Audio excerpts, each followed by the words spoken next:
Atriisha Baadiyo ah gabar social media caanka ahna gabar marwo ah oo Nuruddin KL ee adooda taqaanaan qaba misna ubad ay u hayso midna ay hadda caloosha ugu wado ayaa waxa la weydiiyay su'aal ah ma jirtaa cunuga hadda ku joogo ilmo ka hor aad dhashay waxayna ugu jawaabtay si oo caadi oo ay dhehayso of course oo ay ula jeedo ha dabcan waxa buuq badan ka dhaliyay dadiyooga fara badan waxayna yiraahdeen sidee bay markaasi caruurta hore lagu furay markii la weydiiyay ay si tartiib ugu jawaabtay kuwa kalena hadda ay ninka u haysan markii la weydiiyay si farxad leh ugu jawaabtay waxaana qolal ka soo furtay ama group ka soo maxaan ku dhahay ka soo furtay gabdho badan ayagu ku falanqeynaya Atriisha Baadiyo jeeska ay ku jeesayso caruurteedii hore waxaana qaar kamid ah dadka ay sheegeen in 4 cunug ay hore u dhashay 4taas cunugna oo markaasi haysto ninkii ay hore u kala tageen walaashiis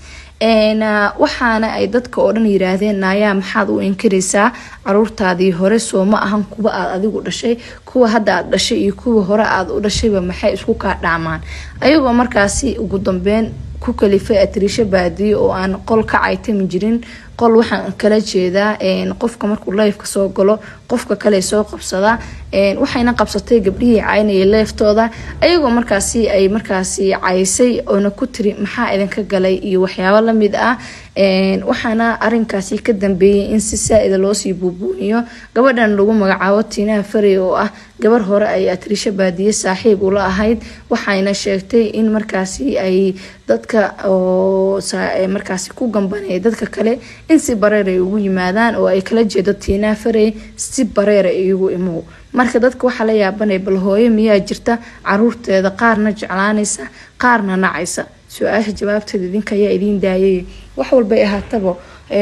hooyo waliba waxay jeceshahay caruurteeda inay mideyso waxana iska jiri karta cilad ah markii aad ninka kala tagtaan oo kale oo caruurtaadu u dhasho ninkii aad kala tagtaan in isaga adoo ku xumaynayo kale in si caadi ah u jawaabto marka waxa laga yaabaa in Atriisha Baadiyo ninkeedii hore ay aad isku dagaaleen oo khilaaf weyn uu ka dhaxeeyay sida awgeedna Atriisha Baadiyo ilmahaasi laga qaatay oo ninkaas uu ka qaatay darteed inay markaas si degan oo yaani daacad ay ka ahayd of course markay dheeysay ayna rabin inay sii guda gasho wayna sheegtay waxay tiri aniga waxa ii bareefadka ah lagama yaabo inaan social media ku soo bandhigo sida awgeed bay tiri caruurta hayga cunina waxaan